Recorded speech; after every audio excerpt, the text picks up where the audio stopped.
Coming on the crowded booth with Bryce Coon.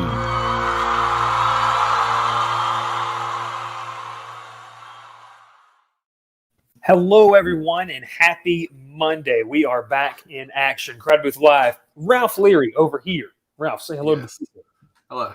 Hello. Bryce Coon, your host, as always. And listen, we're excited to bring you another fantastic episode, a loaded college football slate coming up. We've got a special guest coming on to talk a little bit about one of the top teams in the country. But, Ralph, we're going to dive in. But we started this last week. We got to continue it. But first off, let's give the plug. This is the Crowded Booth of Bryce Coon. We have presented by our two sponsors right now. Third coming very shortly. Section 103 right above me. Cook's Place hot dogs right below Ralph right there. Go check out those. Section 103 has fantastic gear. You're going to see their ad later on. Some cool stuff. Ralph, I know as of Friday, our stuff will be in the mail on the way.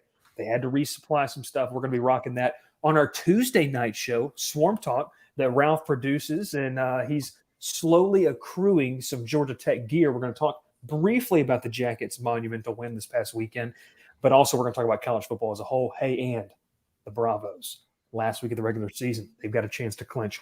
We're going to talk about that as well. If you are watching on Facebook, YouTube, or Twitter, make sure to hit those subscribe, like, follow, notification button, whatever you can do. And so you can make Ralph feel good about himself. Ralph likes to feel good about himself. He likes people to see his beautiful face, and that's what we like to see. Isn't that right, Ralph? Very true. Very true. Also, thecrowdedbooth.com, we had another nice mailbag today. And, Ralph, it kind of followed into what we're going to talk about. But before we get there, we have to start off with our brand new segment, App of the Week, Sunday Apps. Sunday apps. Yes. Sunday Apps. So, Ralph, talk to the people while I pull this stuff about what we did and where we went and what was the occasion. What was the occasion? Yeah, what was the occasion? Where did we go? Well, we went to Chili's. On you. So you walk us through the whole situation of what happened. Why? Should we go to the whole situation? Yes. Well, okay. Well, for one, Bryce and I choose a place to go to every Sunday night now and get our Sunday apps. And we decided to go to Texas Roadhouse Sunday night. And when we got there, the line was out the door. We realized that we're not going to wait here for 30 to 45 minutes. So we decided to go to our second option being Cheddar's. And when we got to Cheddar's, there was plenty of parking. And it looked like very open. We walked in, they told us a 30 to 45 minute wait. So we decided to leave. We're not waiting 30 to 45 minutes. And we ended up at Chili's, our third location, which was a great choice because it ended up being a great meal for very cheap. So, yeah. Ralph, did you enjoy it? I'll ask that. Yeah, I most certainly did enjoy it. We had the 3 for $10 meal where you get a drink, a appetizer, and a meal for $10 or a little bit more. So mine was 12, Bryce's was 10. So great choice. It was I had the chips and salsa with guacamole, and Bryce had the baked potato soup, I believe. Mm-hmm. The baked potato soup was good. Yeah, it sure was, Ralph. It was very good. This is our second time doing this show, or second time doing this segment, even though we've done the show multiple times. 3 weeks since we've done this, the first one? Something like that. Ralph, I'm going to text this to you, see if you can get it to work, because I can't quite I can't figure it out. And I have Almost sent it to the wrong Ralph. That would have gone to Ralph Dow. He would have been like, what is this about? And very interesting. Well, no, we went to Chili's. We tried the apps. We got chips and salsa, fantastic chips and salsa they have there.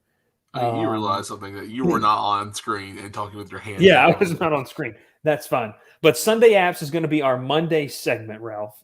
Wednesday, we're going to go into question of the day. We had a good one last week. But Ralph, yeah, you just work on trying to get that. You just work on trying to get that picture in here. If you can.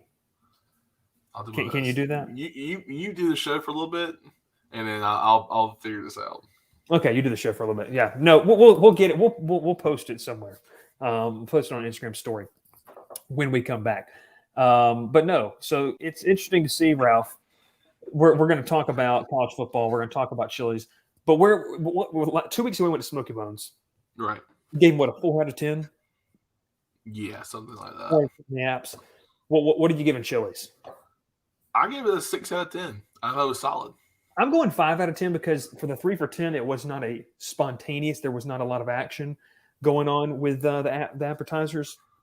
It was a simple chips and salsa and a baked potato soup, which this baked potato soup, Ralph, was more of just like a cheese, melted cheese.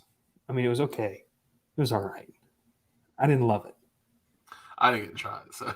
Yeah, I mean, I'm glad. I'm glad you didn't get to try it. No, but listen, we're going to have a special guest later on. Palmer Toms of Now on 3 Sports, Dogs HQ, is going to come on and talk about the Georgia Bulldogs. But, Ralph, we're going to kick the show off here tonight talking about the Auburn Tigers and what in the world happened at Jordan-Hare. What is going on? Walk me through this process. You were in the stands for, what, half the game? Yeah, only half the game, yes. Georgia State? So walk me through the vibe and what happened. How quiet did that stadium really get? Well, I wouldn't say quiet was the real answer. It was more of just frustration. Growing up an Auburn fan is probably my first Auburn game I've been inside since 2018. And so I was expecting this, have a good time with my family. And it was one of those games just like nothing's going right for Auburn. They couldn't move the ball downfield. I felt like Georgia State played very well. Props to them. Shout out to my friend Dre Bowman. Grew up with him. He had a great job out there on Saturday afternoon. And talking to him after the game, he was frustrated. But overall, I felt like Auburn just couldn't get the ball rolling.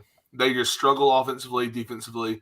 You're without your defensive captains. You're without Zacoby McClain for the first half. You're out with Owen Papo, who was an undisclosed injury at first.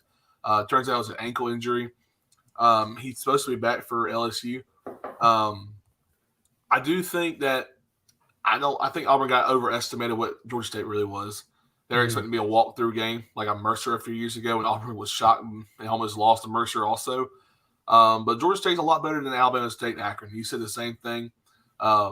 This is not a walkthrough team, and you can't overlook teams like Georgia State, App State, even Louisiana this year. All three of those Sun Belt teams are very talented, very especially scary on the road when they're playing teams that overlook them. So Auburn just couldn't. I felt like receivers made a few drops.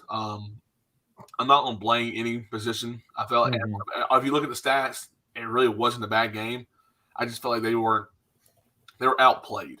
That's the best way to put it, is that Georgia State outplayed them the whole game. And I want to say this because I think it's time that we start shifting the focus to the automatic of, oh, well, this team just stinks, or they're just bad. No, let's give credit to Georgia State. They came in and executed their game plan, Ralph, for roughly 3.5 quarters and did exactly what they needed to do. Now, Auburn does need help on the offensive line. They did not – it was not something where Bo Nix was comfortable.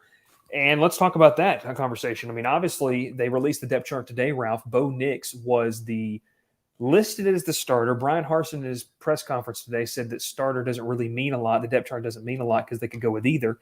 But did TJ Finley, in your opinion, do enough to warrant, we'll say, serious consideration for a start in Death Valley on Saturday night? Yes, I don't see why he wouldn't be able to. But I thought he came out there and played the best that he could. He led Auburn to a victory. Obviously, he was only given 16 attempts, and he threw for 97 yards, but a touchdown. I felt like he led the offense very well. They were rallying behind him. Even reports came out that Bo was supporting on the sideline, which is good to see. Obviously, if you haven't seen it on on Saturday, on Sunday, I believe, Saturday Down South had Bo Nix on their podcast.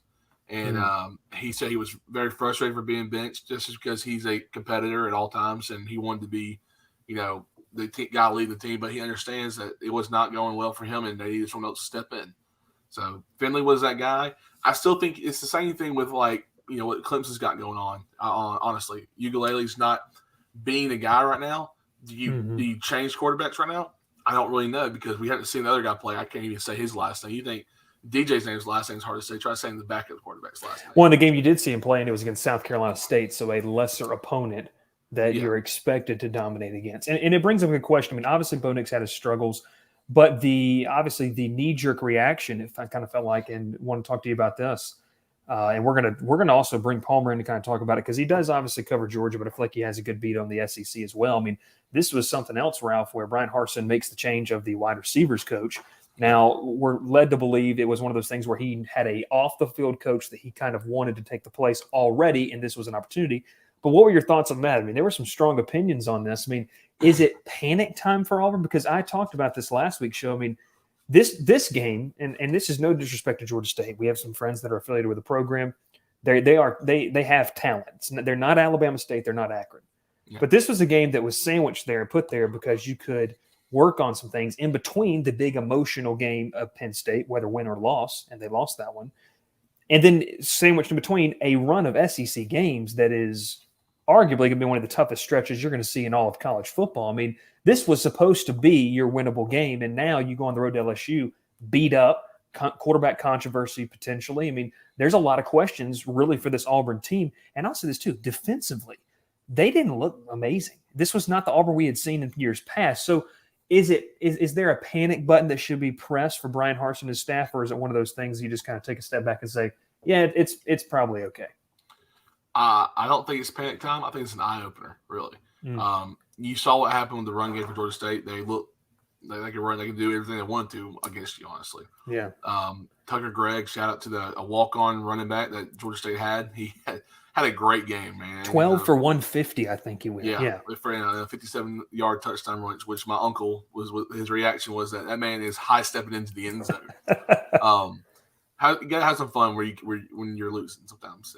That's what we try to do. But it's not. It's just Auburn's learning year. Who they got, who they have, what the coaching staff can do. Obviously, this is the fourth game of the season, and you've already fired your wide receivers coach. Is it his blame? I don't believe so. It's not his fault. Receivers can't catch. It really is. And I know some people want to argue it's Bo Nix's fault. I don't believe it's Bo Nix's fault. I feel like he had a bad game. It happens. I mean, honestly, quarterbacks have bad games. Yeah. I mean, people will say Stetson Bennett was a good quarterback last year for Georgia. I mean, I think Stetson did really good for what he had to deal with all year. So it's not, I think Bo Nix is fine starting Saturday. This is his team. I mean, he started the past 3 years, almost beat him 2 years ago in Death Valley when he had a way better LSU team and lost by 3. So you're going to Death Valley. You have a chance to win for the first time since 1999. I keep Bo in there at quarterback, and you run with what you got. If he fails, then Finley's your backup. You feel just as comfortable with him. I mean, yeah, you look offensively at not the individual numbers, Ralph, but just team totals. I mean, they outgained Georgia State 419 to 384. They had 253 through the air. Now, they had 166 on the ground. They averaged 5.4 yards per play. That's a good average. That's going to get you a first down every 2 plays.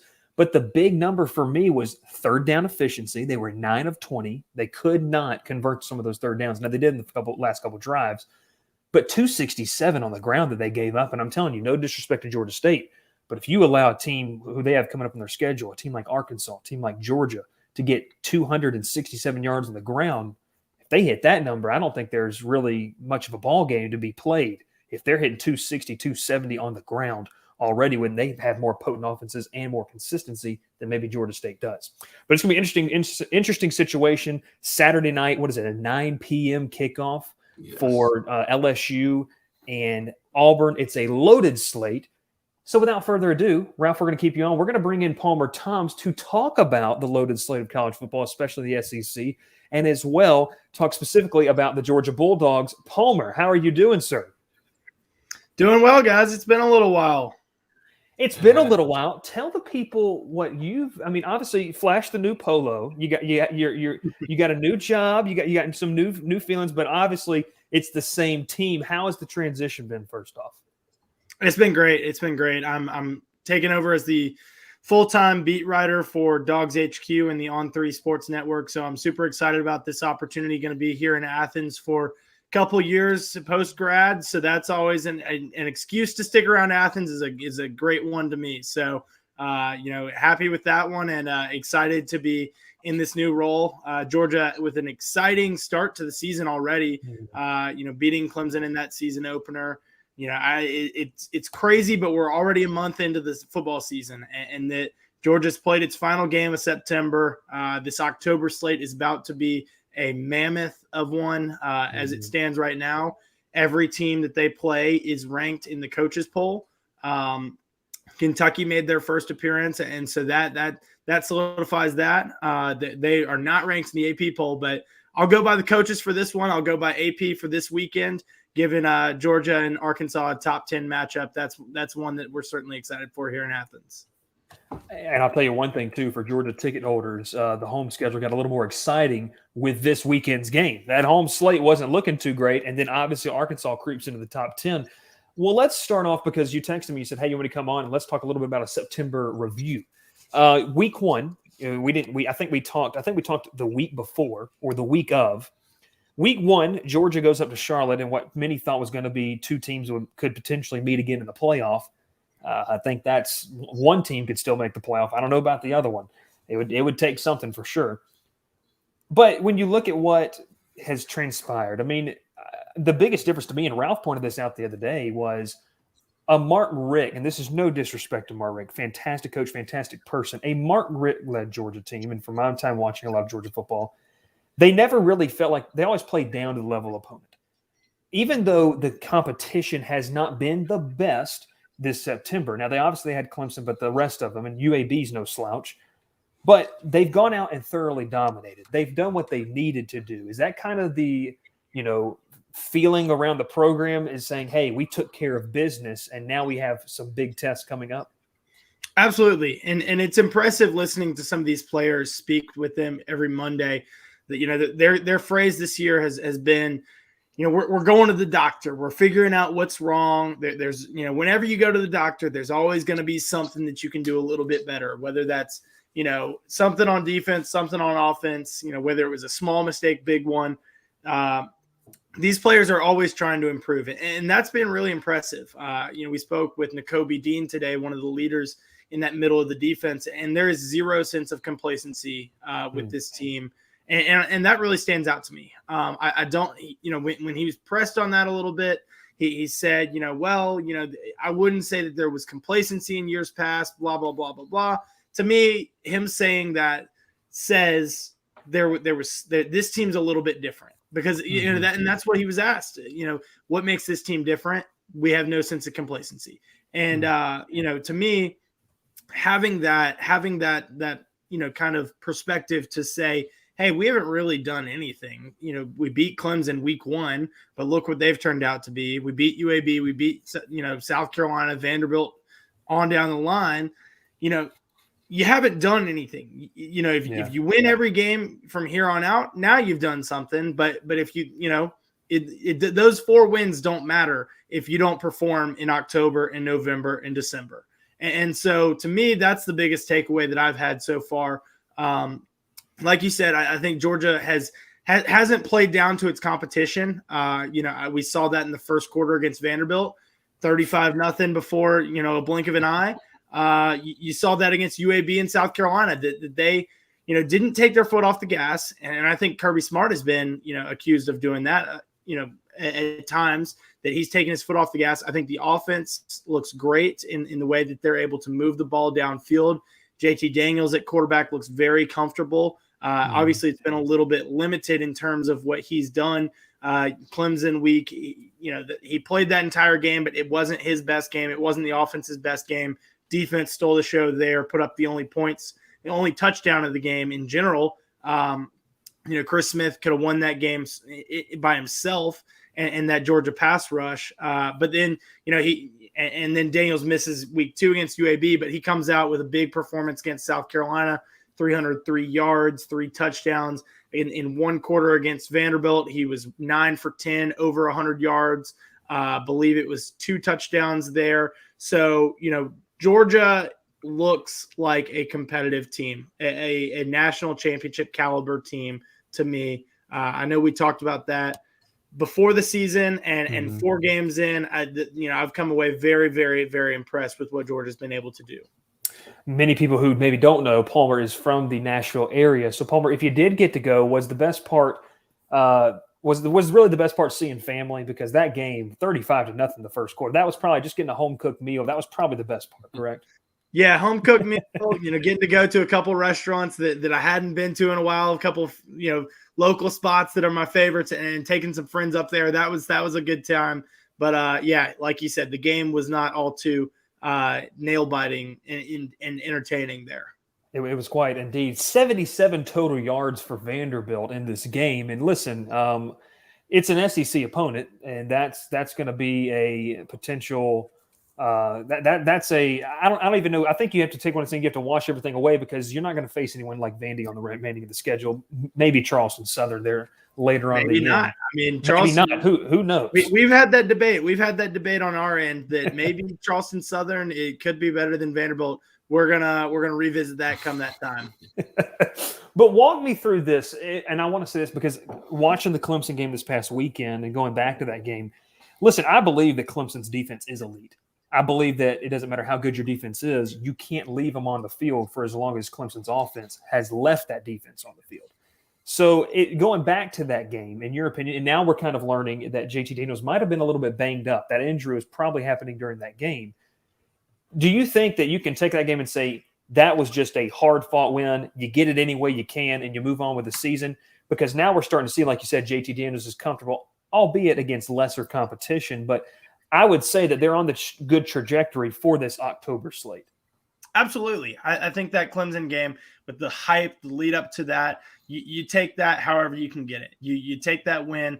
Like you said, I still think Clemson has a very good defense. I mean, the talent that they have, that there's a chance that they are, still, even with 2 losses, that they are a top 5 defense in the country. And that posed challenges to Georgia offensively. Georgia had a lot of guys that were, new, trying to figure it out, banged up wide receiver group and new offensive line. It didn't help that you had that new offensive line. You get Tate Ratledge hurt on the first drive of the game. You end up throwing Warren Erickson in there, who's playing with a broken hand, cast on his hand. There was a lot of things to work out offensively. And a lot of guys that were coming into new roles. They'd been around the program. They developed a little bit of chemistry with JT Daniels, but maybe not, stepping into, in as big of shoes as they were. That was those kind of positions were reserved for George Pickens and Kyrus Jackson.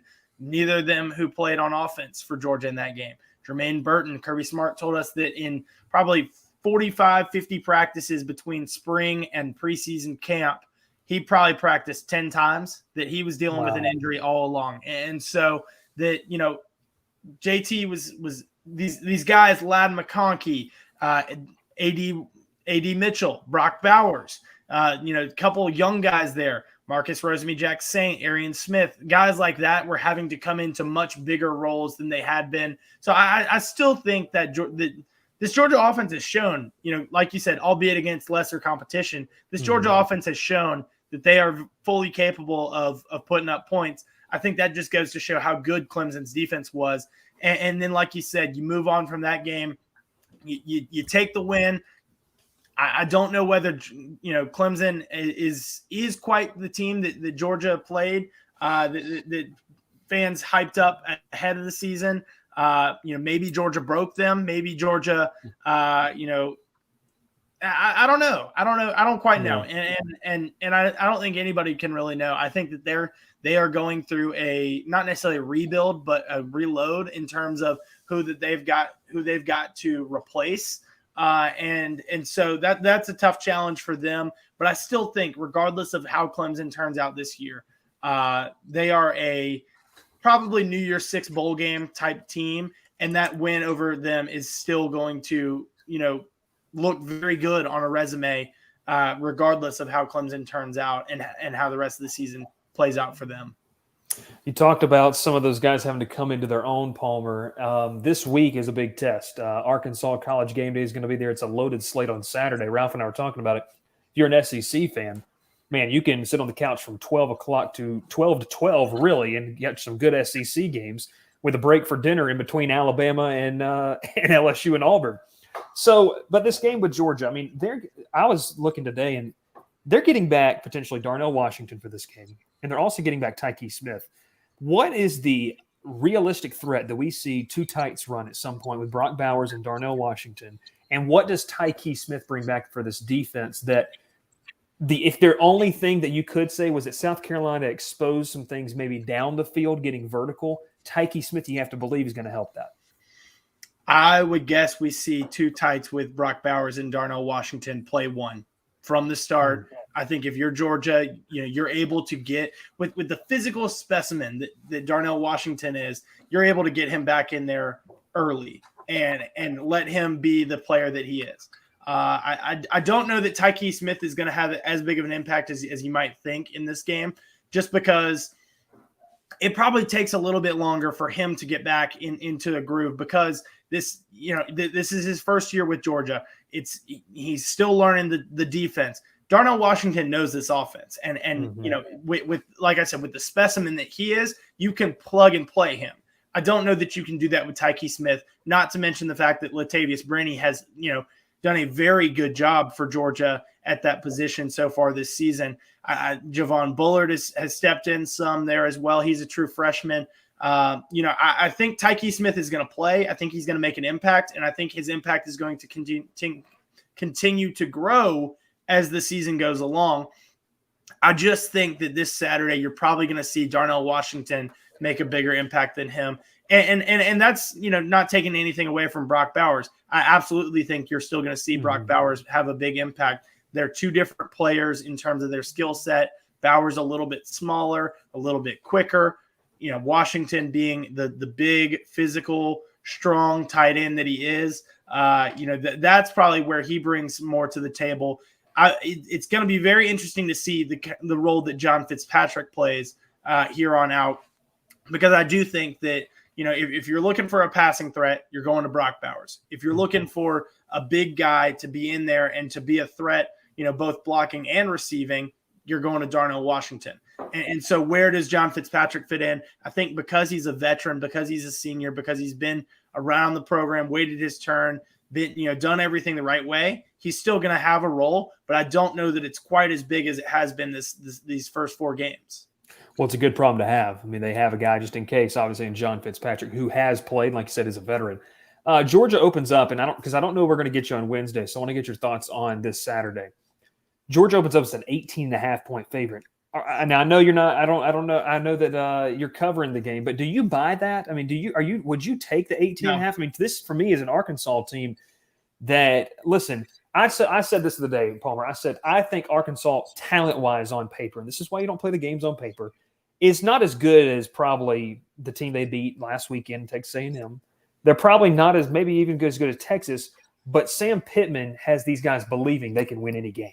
So, I think that's one of the easiest picks of the day to take the under, but I think this is going to be a very physical football game, which leads me to the question. A lot of people are concerned about Georgia's run game. Are you, or have you gone back and watched and said maybe it wasn't as rough as it thought, or is it just been so good in years past that we're not seeing many explosive runs? Yeah, I'll start with that 18-point spread. On the way back from Nashville, I was playing Guess the Spread with a friend in the car, and he said, "Hey, Georgia, Arkansas just out. What do you think it is?" 7.5. No, more. 10.5. No, more. 13? No. 18.5 point spread. I think I've seen it up as high as 19.5. I don't think that Georgia is going to win a top 10 matchup by 3 touchdowns. If they do, we're having a serious conversation next week about Georgia being the number 1 team in the country. And that, that's regardless of what Alabama does with Ole Miss. I think if Georgia wins a top 10 matchup by 21 points, you've got to strongly consider, you've got to imagine that Georgia's getting more than one vote in that coach's poll for the top spot, and more than the 2, 3, 4 votes that they've gotten in the AP poll. So that's what I think there. In terms of the run game, I am not nearly as concerned about it as some people have been. Georgia has improved their rushing total each and every game. They got up to over 200 yards this past week. The thing that is, and I can understand where fans are coming from with their frustration about it. You've got so many talented backs. The total might look great. You're not breaking off chunk yardage plays. The longest play by a running back this season is 23 yards. The longest rush that Georgia has isn't even from a running back. It's Lad McConkey who had a jet sweep that he took 24 yards to the house on Saturday. So, you want to see more explosive plays. You also want to see a big breakout game from one of these guys. I think Zamir White's 74 yards against Clemson is the highest total that Georgia's had. It might be the only total over 50 yards this year. And that's because Georgia goes 4-5 deep at that position. You've got the top tier guys in Zamir White, James Cook. You've got Kendall Milton when he's healthy. Did not play this past Saturday, dealing with a little bit of a shoulder injury coming out of that South Carolina game. I would imagine Kirby said that he practiced. We saw him at practice a week ago today in a red uniform there practicing with the offense. I would imagine had it been someone other than Vanderbilt, had he been needed, and he made the trip to Nashville too. Had he been needed, he would have been able to go. Kenny McIntosh, another guy that's been a factor in there. And you don't rule out Dejan Edwards. I think a lot of people, myself included at times, kind of look at this as a 4-man rotation. Edwards is making a push to make it a 5-man rotation. And they said it on the broadcast. Is he the best 5th string running back in the history of college football? I mean, you got to look at some of those talented Alabama running back rooms, but Dejan Edwards is not your typical 5th string running back. And so I understand where the frustration is coming from. You want to see, your running backs running down that sideline with a lot of green grass in front of them. You want to see the 100-yard games, the, and going back to what Georgia has done in the past, the multi-1,000-yard rusher season, you're not seeing that this year. And that's because Georgia is more than 2 deep at that position. In the past, and I will say, I do think that they do cut that rotation down a little bit, but only to a certain extent, because I think you want to give the hot hand some carries. You want to give Zamir White the carries to, make that defense, wear down, get tired.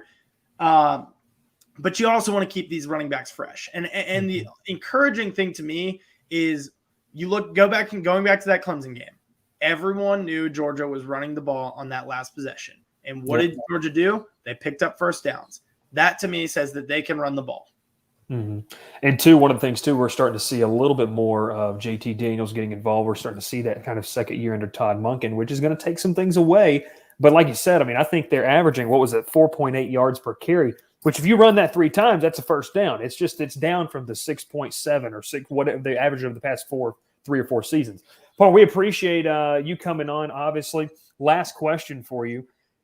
With this game right here, Arkansas has the tendency to wear down opponents. And I know that you have your stuff that you're going to go with and everything, and so we don't want you to give a full prediction. But do you see this as being a high-scoring affair? Is this going to be a slug-it-out, old-school SEC kind of game? Knowing Sam Pittman, knowing Kirby Smart, these are 2 guys that are physical coaches. They like that physicality. Kirby, obviously, coming with his defensive background. Sam Pittman with his offensive line background. This is going to be a game that you're going to have to grind it out. And I think Georgia, with their ability to work the ball downfield, that's an added element that you haven't necessarily seen in the past for Georgia. That maybe takes away from that where ground and pound physicality, going back to that running back conversation and the rushing game. But I don't think that this is a game that you're going to see a shootout. You're not seeing a Big 12 game breakout in Athens, Georgia Saturday. This is going to be a tough physical SEC football game. Well, it's going to be a fun one for sure. Noon kickoff, so fans are encouraged to get there early. But I did see, Palmer, they're going to move game day from the time slot, they're going to put it in the stadium. Is that what I'm reading? Or yeah, they're going 9 o'clock closer? They're going 9 o'clock to 11 o'clock over at Myers Quad, where, game day's been in Athens the last 2 years, Notre Dame and Auburn. So they're combining those two locations. Last year, they were just below in the stadium underneath the scoreboard. They're going to be there the last hour of the show versus the first 2 hours of the show. They're going to be in a little bit more of an open quad area in the middle of campus. So 9 to 11 at Myers Quad, 11 to 12 in the stadium. That's definitely a move to get fans in the stadium. It'll be very interesting to see, Lee Corso, Kirk Herbstreit, not Kirby Smart, up there with 92,000 behind them. Oh, it's going to be a fun one indeed. First big home game. I know the season ticket holders are happy too, because about 2 months ago, that home schedule was not looking like a fun one. There were a lot of Facebook groups that said, hey, here's the tickets. And I've already seen some of the ticket prices hike up big time for Saturday's contest. Paul, we appreciate it as always. We'll have to get you on to talk about a little bit more through this October schedule. Congratulations to you, your new position. Where can people find you on social media? Where can they go online to find your content? Yeah, same place to find me on social media, at Palmer Toms on Twitter. And you can find all of our content over at Dogs HQ. We're putting out new content each and every day. We got the best in recruiting, best in team coverage, and we're excited to be coming at you this season with a fan-friendly atmosphere. With us being new, we want to provide what you want as readers, what you want as fans, and we're happy to do that. It's awesome. It's awesome. If you're a Georgia fan, go check that out. Paul, we appreciate you as always. Have a great time. It's going to be a fun time in Athens on Saturday. Thanks, Bryce. We're going to go to commercial. We'll come right back, and we are going to talk with Ralph. He's going to join the show back. He had to fix some things with his computer. A little low resolution. We got to see his beautiful face once more. You know who also has a beautiful face? Like the man they call Sunshine, Roy Cook. Cook's Place. Cook's Place began serving our signature hot dogs in 1985 from a cart on Broadway. We still serve the best hot dogs and scrambled dogs in town at the corner of Moon and Miller Road and at the landings. Our friendly staff won't let you leave hungry. Come in and eat to the beat with our 50s jukebox. Cook's Place, fast service, great people, awesome food. What are you waiting for? Back here on the Crowded Booth Live, Ralph has rejoined us. Ralph, we appreciate you coming back. You worked on some things behind the scenes. So before we dive into our last of our college football conversation, Sunday apps right here. Can people see it? I don't think they can see it. Ralph. You think our Let's see. I don't think. There we go. There we go. That's what we want to see right there. That is going to be our background now, Ralph. Isn't that awesome? Right there. Oh, it does seem worse. That's amazing. I don't know how you do this. That's awesome. So that is Ralph with his Sunday appetizer and just enjoying a great time at your local Chili's. Shout out to Josh Brown, who's a big fan of Chili's. No, but in all seriousness, Ralph, I think Palmer brought up some great topics, some great conversation on what Georgia is, what Georgia has done. And like what he said, and it kind of backed up what he said too. Listen, you can only play the schedule that you're dealt. You can't do anything else. And you have to be able to showcase, and Auburn did not showcase that on Saturday. Georgia did. And you know another team that did? Alabama. Now, there's not much to talk about what Alabama did. Alabama's on a collision course with Ole Miss. Ralph, I don't want to dive too much into that because we're going to go into a full depth preview. That's going to be our preview game for our podcast. We're going to release it on Friday. The Fighting Lane Kiffins versus the Crimson Tide. And I'll tell you this, it's going to be a fun one. I believe it's going to be high scoring, much like last season. It's going to be fun to watch. But Ralph, Alabama's taking care of business. Georgia's taking care of business.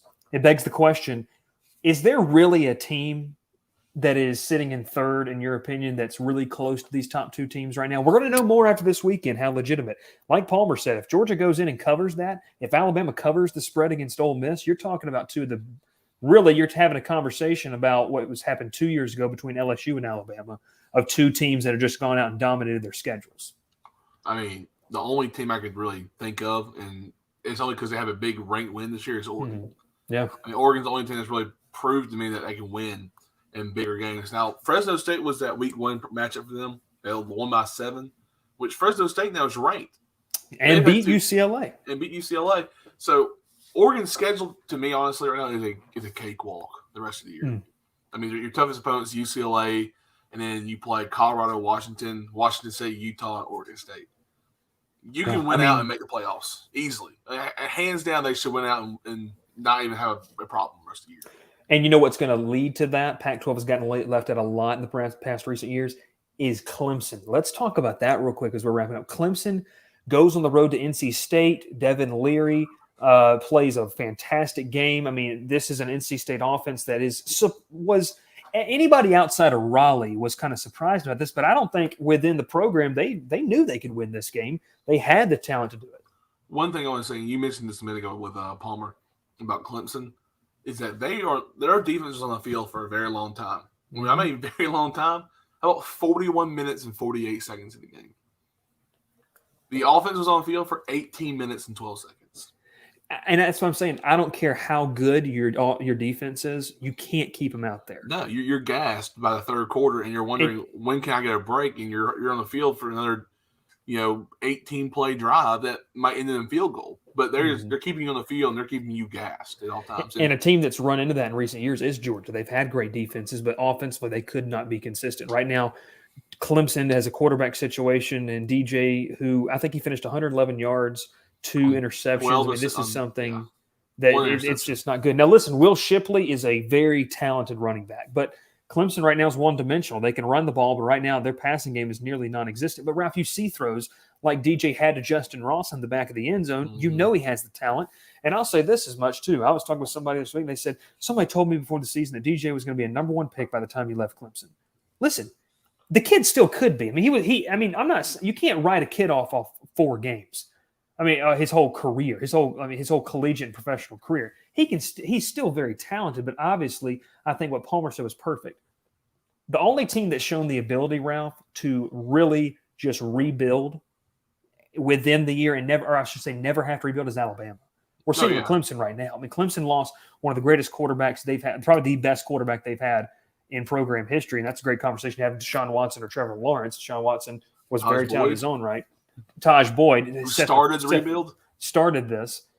They lost one of the top running backs they've had. So they lost a lot, but we're seeing now they don't have the depth to counter that. The thing about Alabama, too, is you're not just rebuilding every year with players. You're rebuilding coaches every year. I mean, Alabama loses their offense coordinator and defense coordinator almost every single year to them getting a head coaching job.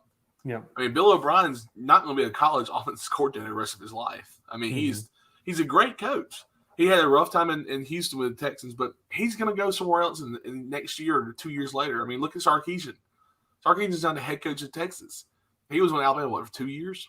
And he's bounced around there at multiple places. So Alabama's rebuilding just coaches and players every single year, and they still dominate. That shows you how great that Saban keeps his coaching core and how how he lets them, how like loose he lets them go with them. Yeah. He keeps a very tight ship there, and that's why they're in the contention for the national championship every single year. And same with Kirby right now. Kirby's had a great job of doing that with his OC, DC, and everything he does every year is that he's keeping it close. He's keeping it where he wants the program to be at, and they're performing on a high level. Say what you want that Kirby's the next, Mark Richt.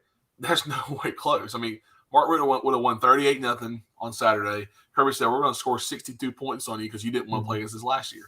Yeah. So. Well, and 2, you talked about we're starting to see the coaching tree from under Kirby. Mel Tucker's doing a good job at Michigan State. Sam Pittman's doing a great job over at Arkansas. And Sam Pittman, man, I don't think there is a more likable coach in college football right now than Sam Pittman. Before we wrap up college football conversation, we go to our last break, and then we come back and talk a little bit about the Braves in baseball. The last thing I want to talk about, Ralph, is we're going to talk about Georgia Tech's win. And we're going to talk more about the ACC as a whole tomorrow night. If you are a Georgia Tech fan and you're watching and tuning in, or you catch a part of this, it's Tuesdays, 7:30 weekly. We're having a special guest on. He's going to talk about, from a recruit's perspective, what that win meant for the recruiting class coming in for Georgia Tech. And I think that game had a lot of implications for Georgia Tech in the future of their program. But, Ralph, the other game I want to talk about is Oklahoma, West Virginia. I mean, obviously, everyone knows that you're a big Neil Brown guy. This would have been a monumental win for West Virginia. And listen, they already had a good win at home the week before against Virginia Tech. But Oklahoma, to me, is one of those teams that they're kind of like Notre Dame right now. They're just – but Notre Dame did have a big win this past weekend. But Oklahoma's just kind of getting by with Texas's success, Ralph. ever since the Arkansas loss. I mean, this is something where you feel like Spencer Rattler's been a little bit iffy, and you said they were calling for the back quarterback. Yeah, when your fans are calling for your back quarterback middle of the game, and not just a hostile game, I'm talking about a conference game against a team you should probably roll over. Things are getting bad there. That's all I know. It's getting bad. Well, we came out with our rankings. If you want to see those are over on our Instagram. Interesting. We had 4 SEC teams in there. They were number 9, Florida, number 8, Arkansas. I have Alabama, Georgia 1 and 2. I think that rolled out, Ralph. I think it was Alabama, Georgia, Oregon, and Penn State were my top 4 with Iowa on the outside looking in. I don't see how else you would change that right now. Just because we haven't seen much from anyone else, and some things are just not performing on high levels. I mean, Iowa is still a great team, but they also struggled on Saturday. Yeah, they were close at halftime, so it'll be interesting to see what they can do the rest of the season. We're going to go to one last commercial, and then we're going to come back and we're going to talk a little bit about the Bravos who are staking their claim. We hadn't talked about them, but we're going to talk a little bit about the Braves one final week of the regular season, and we're going to talk about that as well. Section 103. Get your gear. Ralph and I have it coming in. We're so excited about that. Your actual Georgia Tech gear. This is where you need to go. Your number one provider for all Georgia Tech gear. You see the ATL logo. You have some great deals. And also, too, you can use the code CROWDEDBOOTH and get 10% off your first purchase. Go over to section103.com. They have some fantastic stuff that they have rolling. It's exciting to see. You see the shirt right there. The Bobby Dodd Stadium is my happy place. Welcome to Atlanta. The Tech hoodie, the ATL dry fit shirt that Ralph has coming in. I've got a hoodie coming in that says ATL on it. We're excited to be partnering with them. They're a big sponsor of our Tuesday night shows. And we're going to be adding another sponsor here very soon as well that we're excited about in the Chattahoochee Valley area. So, Ralph, we're talking a little bit more about this baseball season that's wrapping up. Listen, it's 162 games, and it all comes down to the final week. And it's a big one. 3 games between the Braves and the Phillies this week. Then Atlanta is obviously off tonight. They'll go Tuesday, Wednesday, Thursday at home against the Phillies, Friday, Saturday, Sunday against the Mets. Now, Ralph, best case scenario is that weekend series does not matter. It doesn't. No one's worried about it because the Braves have already clinched. But I see that you put something in here, so I want you to explain it because I don't even really know what this is. So I'm going to take this off the screen real quick, okay? Okay. Well.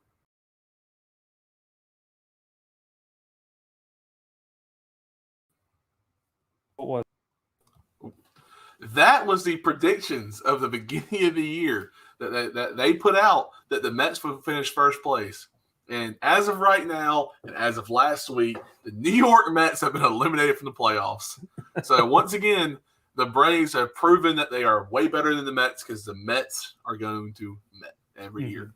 So as of right now, I feel very confident about the Braves going in this week.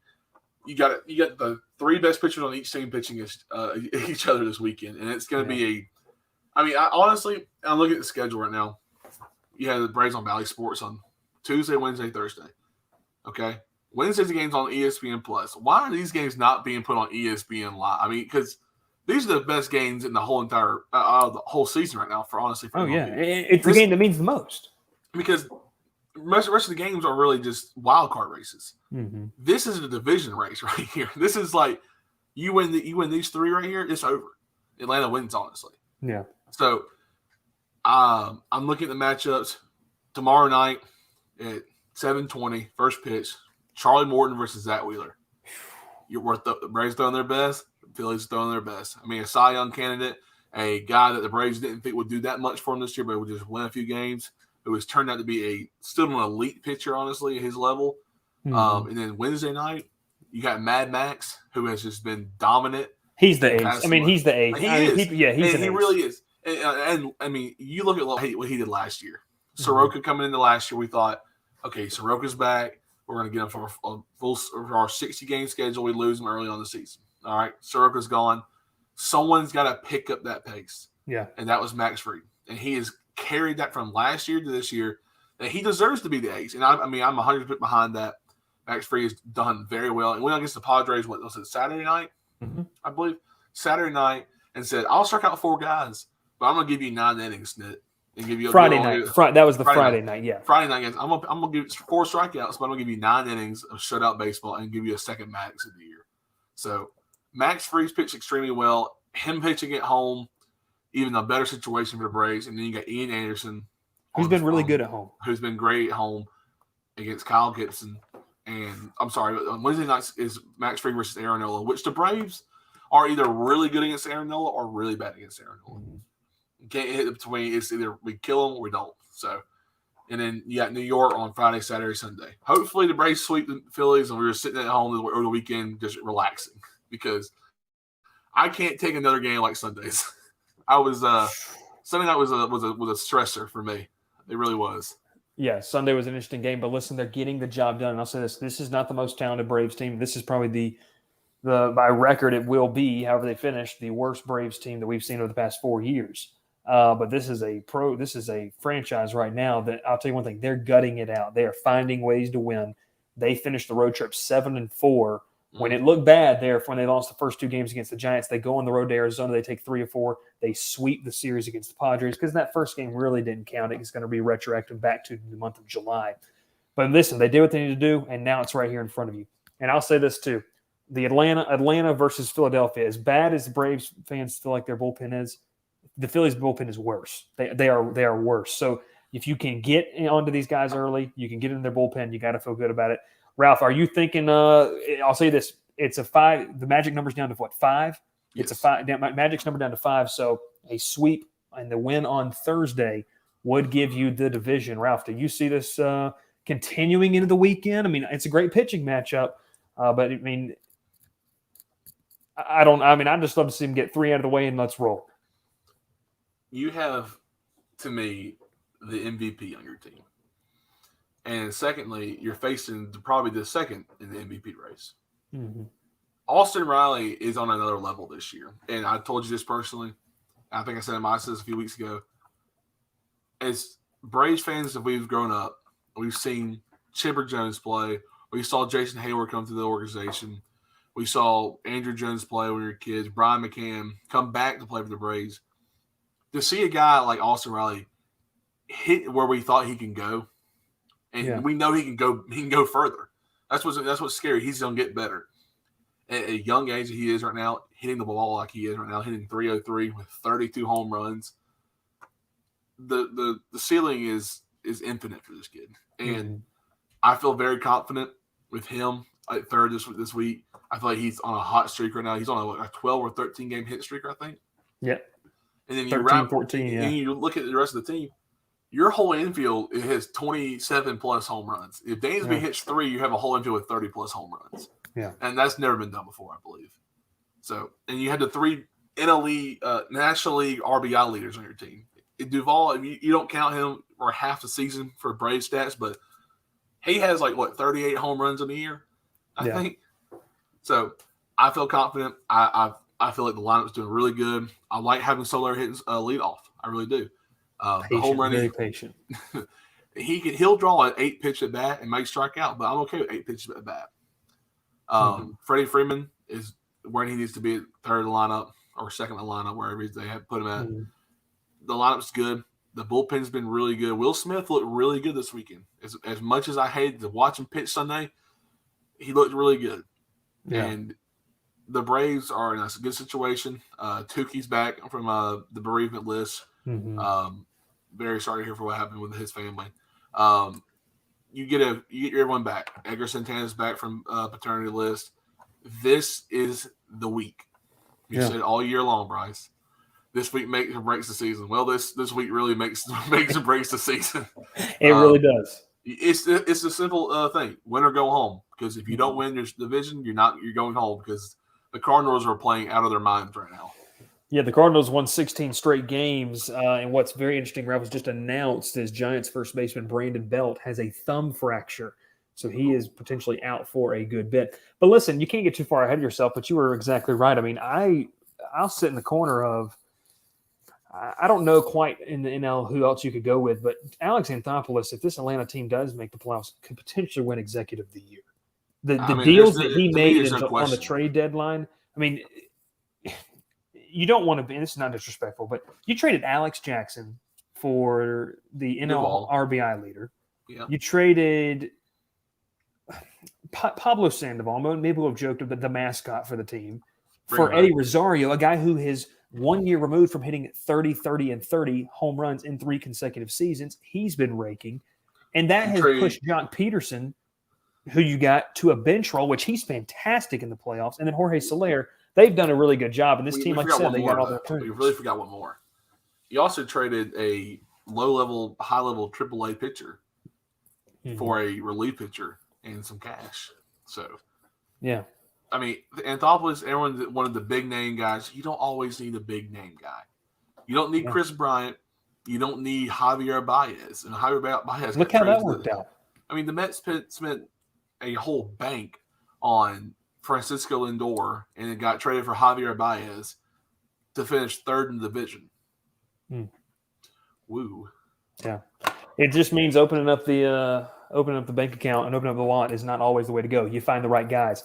Adam Duvall was the right guy to come back. Listen, it's been a fantastic show. We're going to catch you again tomorrow night, Georgia Tech.